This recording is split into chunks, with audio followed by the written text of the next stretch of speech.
The start of the new Premier League season is just 14 days away, so exactly 2 weeks. This is enough time to start and finalize a Premier League fantasy team.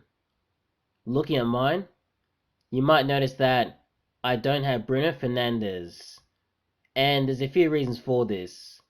The first one is I don't think he's worth the price, which sounds ridiculous.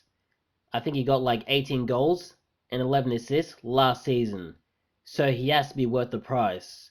But I don't think he is because I don't think Manchester United are going to start the season well. It sounds ridiculous, but I think they'll have a slow start to the season. Because of the way Manchester United play, I think it'll take the team quite a few games to get up to speed, and therefore Bruno Fernandes won't be able to deliver in the first few fixtures. I could be wrong, but I don't think I am. And also, the reason why Fernandes got so many goals last season is because he takes penalties. Manchester United got a ridiculous amount of penalties last season, so that's why he's able to get about 18. And I'm pretty sure that Anthony Martial won a lot of those penalties. And I don't think that Anthony Martial is going to be starting next season.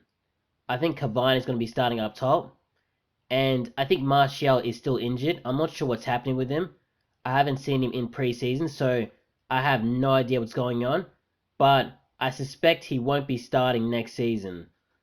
And the thing with Martial is that he's very good at winning penalties.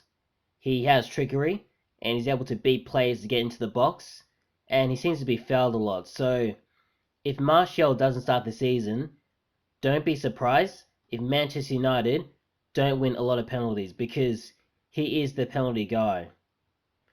And with Cavani, he's not really a player that's going to really use skill to beat players, so he's less likely to be fouled. The other big point with my team is that I've got 3 players from promoted teams. This is hugely risky because, for one, we don't know how good or bad these promoted sides are yet.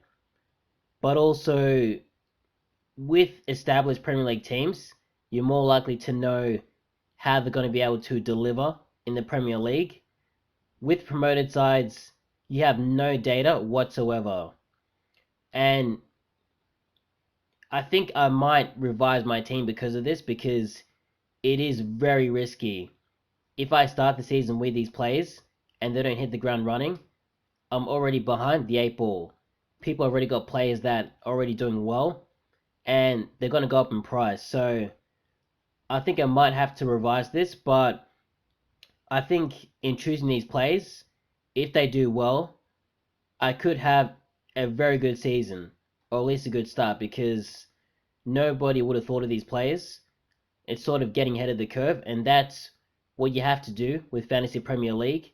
You have to try and get ahead of the curve and try to get ahead of people so that you can be, one of the best players, during the season. So, if you pick a player and he starts doing well and nobody owns him, you'll be able to climb up the league table or the fantasy, the Premier League rankings, and you're more likely to do well overall instead of being one of those players that is always kind of, following people. So if a lot of people choose to bring in one player and you do it as well, you're not really, having any differentials in your squad.